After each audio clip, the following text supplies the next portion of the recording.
The Lakers, they did it. They made a trade. But is it the move that sets up the move? Sacramento fires their head coach, and Locked On Kings is fired up, to say the least, about the decision. Plus, the league seems like it's turning into Mortal Kombat. Is it a sign of budding rivalries or bad for the product? I'll ask Matt and Haize all of that and more today on Locked On NBA. Finish him.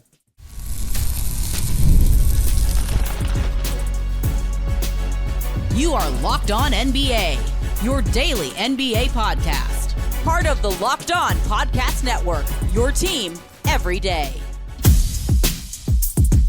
Welcome to Locked On NBA. Thanks for making us your first listen of the day. We are free and available wherever you get your podcast, part of the Locked On Podcast Network, your team every day. I'm Doug Branson, host of Locked On Hornets, and your Shot Clock Sherpa, guiding you through the NBA's biggest stories with the help of Locked On's local experts. And with me are two of Locked On's premier national NBA experts from the Locked On Nuggets podcast and senior NBA writer for the Action Network. We've got Matt Moore. And from the Locked On Bulls podcast, we have Haize. Matt Haize, we've been talking about a potential Lakers move for weeks now, what seems like months. We've only been doing the show a couple of months, but it seems like we've been talking about this eventuality since the beginning. And Rob Pelinka delivered over the weekend, moving D'Angelo Russell and 3 second-round picks to the Brooklyn Nets for Dorian Finney-Smith and Shake Milton. The Lakers are 5th in the Western Conference right now. Matt, does this trade make them better than that, the same, or worse by season's end? I think it makes them largely the same. It's just like different, right? So you obviously add a better defender, and we've been talking consistently about how you got to move off D'Lo. You got to move off D'Lo. So I don't want to be double-sided here and say that this wasn't the move to make. My only thing is, all right, this does create kind of a void here. And even if you move Austin Reeves to full-time point guard, and you kind of slot in DFS, and now you have like a bunch of you are adding more switchable wing defenders, which is what every team kind of wants, right? You got Max Christie who's moved in the starting lineup. That's helped them. You've got Rui Hachimura, who, when he's on the court, their defensive metrics are very good. Obviously, LeBron, when he decides and feels like he wants to, defend ever, then you've got kind of the switchability that I think helps, and that's good.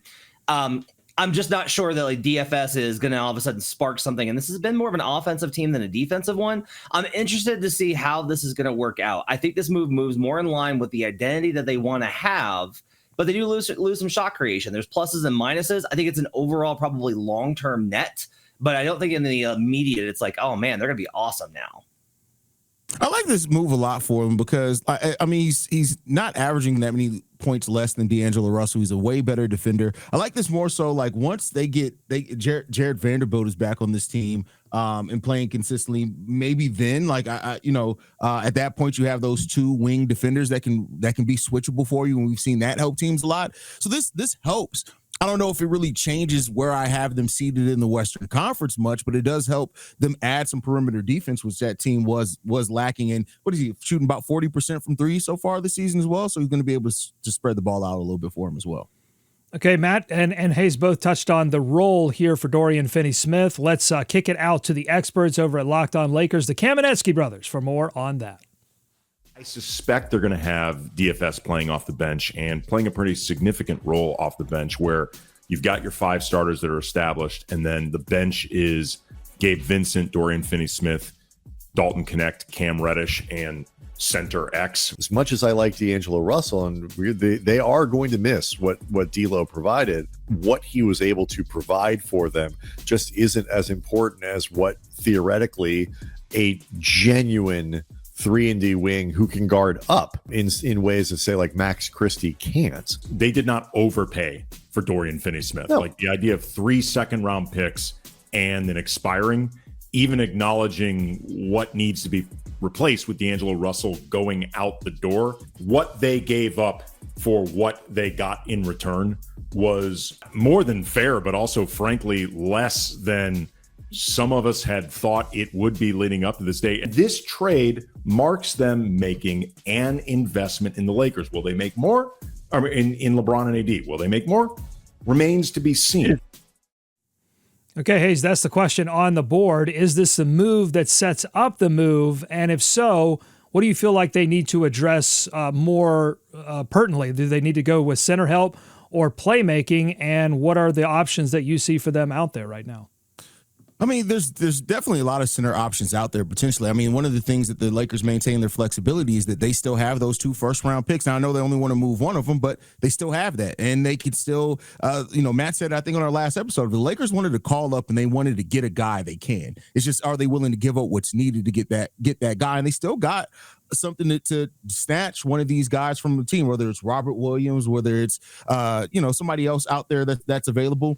But I would kind of focus more towards the center help personally. I know they lost creation with D'Angelo Russell, but I think if you can get a center in there that can then free up AD to move, be more focused more on defense while still being the offensive player that he is, at that point you have Finney-Smith, Vanderbilt, if he comes back healthy and can play, and Anthony Davis. I like that as a defensive, versatility and switchability for the Lakers, depending on if you get the right center like a Walker Kessler or somebody. Yeah, I'm on the other side. I think you need probably shot creation. You're going to need to be able to generate somebody that can actually play make for others as well as create his own shot, because DFS isn't that, right? Like, you're not going to give the ball to DFS and be like, go get him. That's not what you do. He's just going to wait for LeBron to pass to him, or Austin Reeves. And Reeves can take over, I think, a large amount of the playmaking, and that's good. One thing that's weird here is, like, again, we've killed D'Lo on the show. Like, we have roasted him a million ways from Sunday, and I do think that ultimately he's not a player that helps you win at a high level. He's good for certain teams in certain situations. He'll do fine with the Nets. He'll probably add on, like, he'll play more years in this league. But what's weird here is that this season, for whatever reason, the Lakers are plus 1.5. They've beaten teams by 1.5 points per 100 possessions with D'Lo on the court. They've lost by 7 points per 100 possessions when D'Lo's been on the bench. Their offense is 5.6 points worse per 100 possessions when D'Lo is not on the court. So that's meaningful to me, right? You could talk about lineups and context and all these things, and like, D'Lo wasn't really responsible for that. Maybe, but he wasn't getting in the way, and you knew what you were doing. So, like, I think they need to replace a little bit of that. I think they should probably try and find another playmaker. But I think the problem with the trade talk is, what do they got left? D'Lo was the chip. You just spent it on DFS. I don't know what else they have left to really go make a move with. And we've also talked a lot about, to your point, Matt, we've talked a lot about the pressure on LeBron to play make and the turnover numbers for him this season, and maybe that plays a factor into those plus minus numbers that you were talking about. And Rob Pelinka's in an interesting position, right? I think he either has to choose: do I give more help at the center position to free up Anthony Davis, or do I go out and find some playmaking to help a newly minted 40-year-old LeBron James? It will be interesting to keep an eye on. But I want to shift to the team that didn't make a move, that seemed like they were going to make a move for DFS, and that was the Memphis Grizzlies. All the noise around DFS seemed to revolve around the Grizzlies, but the Nets opted to take the Lakers' 3 second-round picks over Memphis's protected first. Did Memphis mess up this negotiation, or was it smart to hold back, Matt? So my question is going to be, we haven't gotten an official report on Ja Morant. He's been out with an AC sprain since he took a bad screen from Daniel Tice over the weekend. And there's, like, the Grizzlies, as usual, are being pretty opaque with how that injury is going to progress. Like, that's my question. Mark Stein reported over the weekend that, like, ultimately the Nets preferred 3 picks to a top 17 protected first. I don't get that. Like, I don't understand that. Like, all right, if you get a first rounder is always going to be more valuable. Like, that's a guy that could potentially, like, the odds of you getting an all-star player at 18 are like 17 times more likely than if you get somebody with any of those second-round picks. Second-round picks are still easy to get in this league. So I'm a little confused by that. So, like, my question is just, like, I'm a little bit holding my breath here as a Memphis guy on this Ja Morant injury. I want to know, I would very much like to hear, yeah, he's going to be back in a week. I would very much like to hear that, because my concern is that conversations were ongoing with the Nets, because I heard this was goal line on Friday. Like, I heard this was Saturday. I'm sorry. On Saturday, I heard this was like goal line. This was going to happen. And then for whatever reason, that changed. And so I'm just a little bit concerned about the dynamics of it. Ultimately, I don't think Memphis needed this deal, and they've got options. As long as Ja's okay, they can move this. There's a lot of teams that are interested in Konkar, but I am a little bit just, like, nervous about how this played out, Haize. Yeah, I think that you're right to be a little nervous about it. But I think it's a little bit what we talked about the other day. We talked about that no team is going to necessarily bail the Lakers out, but maybe there was a little bit of that with the Nets as far as taking that deal for 3 seconds over the first from Memphis, because I think that first is still really valuable, especially, you look at the couple of drafts coming up. But I think overall, like, Memphis is a team that I don't look at that they needed that trade. I think that as long as they're healthy, I think Memphis Grizzlies are fine. You got G.G. Jackson coming back at some point this season as well. Like, I think they're fine holding out and wanting to see what this core is without giving up anything. And so maybe that's it if I want to take a less cynical look at it. But I would have liked to see DFS on that team. I won't lie to you. All right, coming up on Locked On NBA, the Kings fire their head coach again. So I will get Matt and Haize's opinions on the latest move from the Kings, plus the Thunder and the Cavaliers. They are separating themselves from the pack in their respective conferences. I'm going to ask Matt and Haize who they would bet on moving further in the playoffs. Is it going to be the Thunder or the Cavs? That's all coming up on Locked On NBA. Today's episode of Locked On NBA is brought to you by Rocket RX. If you're ready to boost your confidence and take control in the bedroom, Rocket RX has the solution. Imagine feeling more prepared and performing at your best. Rocket RX makes it simple and stress-free. Rocket RX offers FDA-approved treatments for erectile dysfunction at a lower cost than branded alternatives. No more uncomfortable doctor visits or pharmacy trips. Everything is delivered straight to your door in discreet, plain packaging. With Rocket RX, you'll get trusted care from a real U.S. clinical team. All you have to do is complete a quick 100% online consultation, and you can get your free prescription today. Visit rocketrx.com to get started now. It only takes 2 minutes. Right now, our listeners can get 40% off your first order when you use code LOCKEDONNBA. That's rocketrx.com, code LOCKEDONNBA for 40% off your first order. Terms and conditions apply. Rocket RX, better sex, made simple. More Locked On NBA ahead. Thanks for making Locked On NBA your first listen every day. Your favorite NBA team has a free and daily newsletter. Go to LockedOnDaily.com and subscribe to stay up to date with local expert analysis and amazing writing from Katie Heindel, Mike Shearer, and Locked On Fantasy Basketball tips from Josh Lloyd. The Lakers were not the only team out west making headlines. The Sacramento Kings fired their head coach, Mike Brown. The reaction around the league from media and Brown's fellow head coaches was swift and unified in their confusion around the timing and criticism of the way the firing was handled. How about Locked On Kings host Matt George? Here's how he felt right after the news came down on Friday. The Sacramento Kings, especially this season, have a leadership problem, especially on-court leadership. So how did the Kings choose to address that? They fired the only real leader that they have. Mike Brown was fired because the general manager didn't do his job. Mike Brown was fired because his star fell asleep and straight up blew the game last night. I have it on pretty good authority that if the Kings win this game last night, if the way they lost doesn't happen, Mike Brown is still the head coach of the Sacramento Kings. Mike Brown is in Los Angeles right now getting ready for the Lakers. It's because of how you lost that game that Mike Brown got fired today, but it wasn't Mike Brown that lost that game. It was your star who took to the podium afterwards and said it didn't matter what happened. And he doesn't know where the organization goes from here. Mike Brown's your fall guy. Congratulations. You just fired the only successful head coach you've had in nearly 2 decades. Welcome back to basketball hell, everybody. All right, so he seems kind of on the fence about it, I think. Here's what I'm curious. That's my best of the week already. I'm sorry, that's my best of the week already. Spoiler alert. All right, so here's what I guess I'm most curious about from you guys. How much of Mike Brown's firing do you lay at the feet of Mike Brown versus Sacramento management, and you can include the general management there, but also the ownership, versus De'Aaron Fox as the player leader of the team? We'll start with you, Haize. I mean, I blame it on ownership. I think that the leadership of the team felt like they needed for somebody to be a scapegoat, because the problem here to me isn't De'Aaron Fox nor is it Mike Brown. Like, there's a lot going on with this team that happened. And, like the thing I always go back to, you added a player that literally his play style is against where the direction of your roster is. It's not all on DeMar DeRozan either. I'm not saying that, but I think the Kings maybe felt like they had to do something. And I don't see why this was the move. I'm not saying that you can't find a coach better than Mike Brown, because you can, but Mike Brown wasn't the problem there. Mike Brown is a solid enough coach, and he just won. The Coach of the Year curse stays alive, I guess, is what this ultimately is. Do not win Coach of the Year, because if you win Coach of the Year, Your job, you have a life expectancy of about 18 months afterwards at most. I think Mark Daigneault might break the streak. I think Mark Daigneault might break the streak.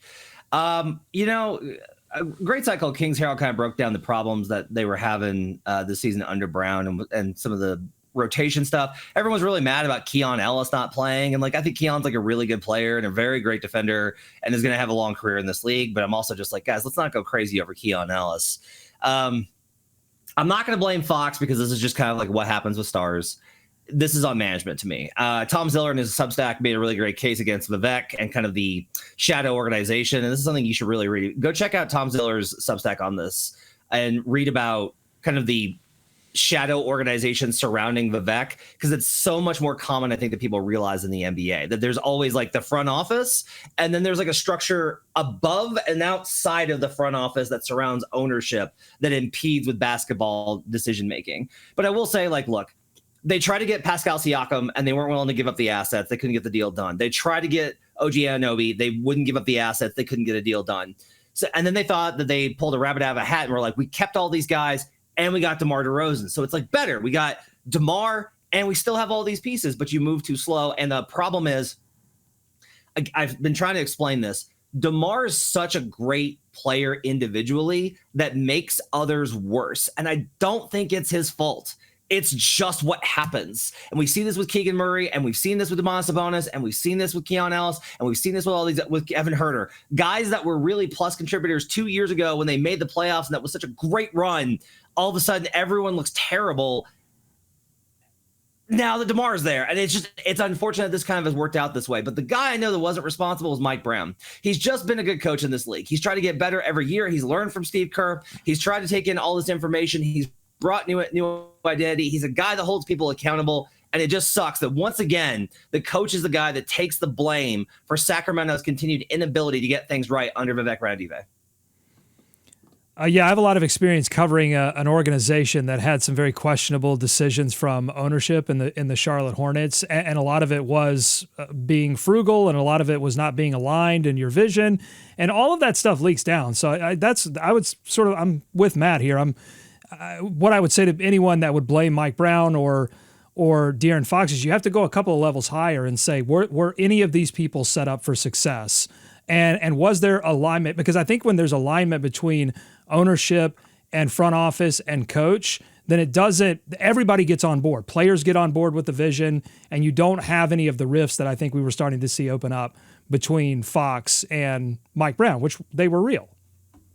So, yeah, and I think everyone being on the same page is really tough from a number of perspectives. One, just because management has such a different job than coaching, and coaching has such a different job than players. And you have to get everybody with different priorities on the same page. But if we're going to take kind of a step back, we've been talking about the De'Aaron Fox thing on this show for weeks. We've been trying to let you know, hey, this thing is really bubbling under the surface. I think once you reach that point, when a player comes into camp and is you guys better get this right or I'm out of here. Once that tone starts to be expressed, even if it's not outright, but kind of around the edges, I just think that everything is downhill, because once the star says something like that, every other player has to start looking out for themselves and be what's going to happen with me? And when you're worried about yourself, you can't sacrifice for the team, and everything breaks down. Contract stuff determines way more of chemistry and locker room politics than people realize. Yeah, and that's kind of what I'm saying. That thing from Fox, that idea from Fox doesn't come from nowhere. Right. When I think players, particularly star players that are hungry to win, they can sense when an organization isn't as hungry as they are. And I think that's where some of that conflict bubbles up. Haize, any thoughts? No, I agree with you. I think there's something bubble up in that franchise, and they have to figure it. And this Mike Brown fire may help some things. It may. I think as of right now, with the information that we have, it feels like he's been made the scapegoat, and this isn't a move that they had to make, at least not from my perspective. But it could end up still helping change the direction and course correct what they're trying to do here. Let us know what you think on YouTube, youtube.com/@LockedOnNBA. Subscribe there, like the videos, and then leave us a comment on what you think, both about the DFS trade and this firing by Sacramento. All right, coming up on Locked On NBA, a lot happened this weekend. We had fights break out. We had some crazy shots by Steph Curry, an insane dunk by Victor Wembanyama. So we're going to go rapid fire in the next segment, and I'm going to get all the opinions I can from Matt Moore and Haize before the new year. That's coming up.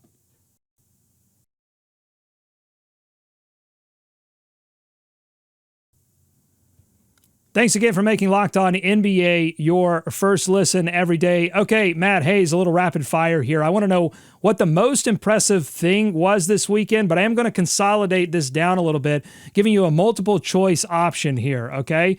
Most impressive thing that happened this weekend. Is it A, Victor Wembanyama's drop step from the free throw line to just outside the restricted area and then extending his arm a la Michael Jordan from Space Jam to dunk it near flat-footed? Or is it B, Steph Curry, with the clock winding down in the third quarter, very casually going behind his back through two Suns defenders into a fading floater that had to go way over the top of a Suns big and beat the buzzer? Or is it C, the Toronto Raptors turning it over 31 times in a single game? Or is it D, other? We'll start with you, Matt. I hate that you threw in the Steph one here because like I was ready to just absolutely rave about that Wemby move. It was so like I saw it. I was in the middle of recording a podcast when that clip came across, and I was like, "What is happening?" Like I was completely distracted because I couldn't process what I was seeing on the Wemby play. But I have to give it to Steph. Behind the back, through two defenders, drifting left, right. I mean, it's just like a ridiculous, insane thing that only Steph Curry can do. Like Steph is the only guy that can pull off a move like that, and it absolutely just goes in. That's one where you like try that, and it never goes in for anybody else. And with Steph, you're just like, of course he made it. It was such a beautiful move, and even Steph was impressed with himself. And that's when you know you've really found an incredible move. I'll give it to Steph, but damn you, Doug Branson, for taking away my absolute stun from the Wemby move. I'm going Wemby. I think when you see something that just looks supernatural, and Wemby already just looks like somebody that it's like he looks supernatural. And that when I saw that play, my jaw dropped. Now my jaw doesn't drop about a lot of NBA plays anymore. We've almost seen everything. But for you to compare it to the Space Jam dunk, I didn't even think about that. But that is exactly what that felt like. Wemby is superhuman, and I'm glad that we get to see Wemby. That's all I can say. It was superhuman. You know what? I'll give it up to the Toronto Raptors for turning it over 31 times in a single game. I couldn't help but be impressed. Like, it's insane. And the Atlanta Hawks, I was listening to Brad Rowland on Locked on Hawks. The Hawks stole it 22 times, which is the most steals that they've had in a single game in 25 years, a quarter century. That's insane. Okay, we go for the most. I will tell you. I'll tell you right now, the Oklahoma City Thunder will have more steals versus the Utah Jazz when they play this season. I'll wait for that right now. I'm going to write this down. Make sure we call you on it when that game comes on. All right, we go from the most impressive thing to the least impressive thing, or like the weakest call by the NBA and officials. Here are your choices. Is it A, Anthony Edwards getting fined $100,000 for using a few naughty words in a post-game presser? Is it Joel Embiid getting fined for an up yours gesture to a Boston crowd? Or is it referee Mark Davis tossing Fred VanVleet for inadvertently making contact with him during an argument over a 5-second call? Or is it D, other? Haize, we'll start with you this time. Oh, I'm gonna go B on this one. I think when you look at that one, Joel Embiid getting fined, we've seen worse. Like, Joel Embiid has done worse. I was in Chicago. I saw it. He flipped off a kid in Chicago at the United Center and didn't get fined for it. Now, granted, the kid flipped him off first. I saw it. I was there. So the up yours gesture, get over it. It is what it is. Come on, man. You can't make an up yours gesture to the crowd. Yes. Of these three options. Off a kid, man. A child. Hold on. I love that defense. Is my client has done way worse than that. You cannot prosecute him. This is tough for me. Once again, Doug threw in something weaker. I wanted to go off on Anthony Edwards and that fine because I'm just like, guys, can we let that, like, it's okay. People know the players curse. Like, it's okay. It's fine. The world's not gonna end if Anthony Edwards is known to be a guy that curses. We're gonna live. I'd rather that than flipping off a child, apparently, is the thing that we're talking about. I'll give it to Mark Davis, though. Good God, Mark Davis. I mean, everything got unhinged, and this is becoming a trend in Mark Davis's games where he doesn't ramp things down. He ramps things up, which is the worst thing as an official. And we saw it with the fight that ensued later. And I'm not blaming Mark Davis for the decisions of Amin Thompson or Tyler Hero, but I am saying, like, that was a ridiculous toss that absolutely amped up things. That was ridiculous. Mark Davis, I think, has to have the weakest call of the weekend. I'm going to go with Embiid, not for the defense that Haize laid out, but because I think there should be leniency with what players do to Boston crowds. I think Boston gives it to players in a unique way. I was just going to say that he should be allowed to do it to Philly. That's like, Philly is the one place where I think that should be allowed. That's fair. Okay. Matt, you mentioned the fight between the Rockets and the Heat. When two teams as scrappy, physical, and sometimes nasty as those two teams get together, it really shouldn't come as much surprise when things get heated. But I don't know if anyone expected Amin Thompson to judo toss Tyler Hero with mere seconds left in the game. A total of 7 people were ejected, 5 players, 2 coaches, including Rockets head coach Ime Udoka. And it wasn't the only dust-up this weekend. Mavericks forward Najee Marshall, P.J. Washington, and Suns center Yusuf Nurkic were all suspended after an altercation on Friday night. Does the NBA need to clean this up? Are they trying to clean this up? Are we entertained? Where's your head on these brouhahas, Matt? I love it. I'm sorry. Look, no one wants to see the malice, and these things can get out of control, and absolutely just like roll through and get. There's a level of danger that you have to maintain. And I'll tell everybody, if you're worried and are just like, what's the big deal about throwing punches? Go read The Punch by John Feinstein about Kermit Washington's punch on Rudy Tomjanovich. And Rudy sitting in a doctor's office being like, what's this funny taste in my mouth? And the doctor saying, that's your spinal fluid. That will change your mind on how dangerous these things can be. But at the same time, like, I like it when they don't like each other. I hate that the players are always so buddy-buddy. You're competitors. You should dislike the other guys. You should be like, those guys are out for what's mine, the title and the money. You should want to go at them. You should want to compete at this level and not take it personally afterwards. So, like, I'm a little happy to see it, especially happy to see somebody stand up to Yusuf Nurkic, who's kind of a bully. But I as long as these things stay within a certain, like, this is the tough line, right? Hey, fighting's not that bad of a thing as long as it doesn't go too far. But how do you control that with tempers? That's what I don't know. Yeah, I mean, I like the fiery nature of it all. I don't want punches thrown, just to kind of avoid that, because then it leads to suspensions. But these guys getting tempers flaring up, it's going to get a little bit more physical. Like, we've talked about the game and how that's been kind of removed from it. Like, to Matt's point, because all these guys are so friendly now outside of when they're playing basketball. But I think you need to have a little bit of that edge back into the game. And so, from a viewer standpoint, I love it. But from, like, Matt's point, to the protection standpoint, and also you don't want to see guys just throwing punches all the time and fighting. I'm all for the shoving. I'm all for that type of thing. But, because that leads to suspensions. And now we're going to have games without guys that, need to be out there on the court for their teams. But from an entertainment standpoint, it's great to watch. So I see a Heat brawl, and my first thought was, wait a minute, Jeff Van Gundy is back on a bench somewhere. Wait, does he coach for one of these teams now? Like, all I can think when I see Heat and fight is him wrapped around Alonzo Mourning's legs. So I was a bit scared there for Jeff Van Gundy. But I want to move on to some on-court action before we get out of here. The Thunder and the Cavs. They are both separating themselves from the pack in their respective conferences. The Cavs are on a 6-game winning streak in the East, and the Thunder capped off an 11-game winning streak with wins over the Hornets and the Grizzlies. But Thunder host Rylan Stiles isn't as excited as you think he would be. Here's why. Everybody in Oklahoma City, everybody in Memphis had this game scheduled as a way to have a kind of measuring stick of the two best teams in the West, and then we end up getting this. And I can see it being viewed as a benefit because at the end of the day, wins are the only thing that matters. However, along the way, you really want to test yourself and test your mettle. You look at that sequence of playing Dallas, Houston, and Milwaukee. If you take away those 3 games from the docket, the Thunder have not been tested this month. And they went 2-1 in those tests. That's a great showing. I'm not saying that the Thunder have coasted by or are a product of an easy schedule, I'm just saying that you really miss seeing this team get to play high level, healthy teams and measure up, because I still think that they're going to win. Okay, final question. Haize, if you had to bet your hard-earned money on one of these teams making it further in the playoffs, the Thunder or the Cavaliers, then who are you betting on at this point in the season? That is an amazing question. I'm going to say the Thunder here, mainly just because I trust Shea more. He's an MVP caliber player for a reason. I think look at the defense and the different looks that this Thunder team is going to be able to throw. We still haven't seen in the regular season Chet out there yet with Isaiah Hartenstein and what they have as far as all those wing defenders that they have there.